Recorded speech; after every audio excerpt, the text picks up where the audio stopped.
সম্মানিত দর্শক দেখতে পাচ্ছেন এই ভাবিটি এখানে কি করছে। এতক্ষণ দেখতে পারলেন মাটি ছানতেছে, আসলে মাটি ছেনে কি করতেছে, এই যে দেখেন পাশে দেখেন উনি চুলা তৈরি করতেছে, মাটির চুলা। এই মাটির চুলাতে মাটির হাঁড়িতে রান্না খুব সুন্দর লাগে। সাধারণত আমরা দাদা দাদি নানা নানির কাছ থেকে শুনেছি মাটির হাঁড়িতে রান্না করে খেলে নাকি গ্যাস হয় না। এই জন্যই এই ভাবিটি এই কাজটা করতেছে। উনি মাটির হাঁড়ি দিয়ে রান্না করে, এই চুলাটা তার মাঝখানে ভেঙে গিয়েছে, যার কারণে এই ভাবি সুন্দর করে একটা এখানে লাকড়ির চুলা তৈরি করতেছে, মাটির হাঁড়িতে রান্না করবে। আমি যতটুকু জানি তাদের গ্যাস ট্যাস তেমন নাই।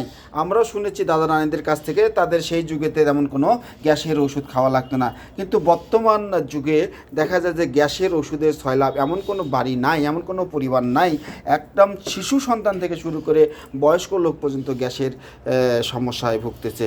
যাই হোক, এই ভাবিটি অনেক কষ্ট করে একটা চুলা তৈরি করতেছে, চুলা তৈরির প্রসেস দেখাচ্ছে। যাই হোক, ভাবিটার জন্য অন্তত পক্ষে সবাই লাইক কমেন্ট শেয়ার দিয়ে পাশেই থাকবেন। ধন্যবাদ।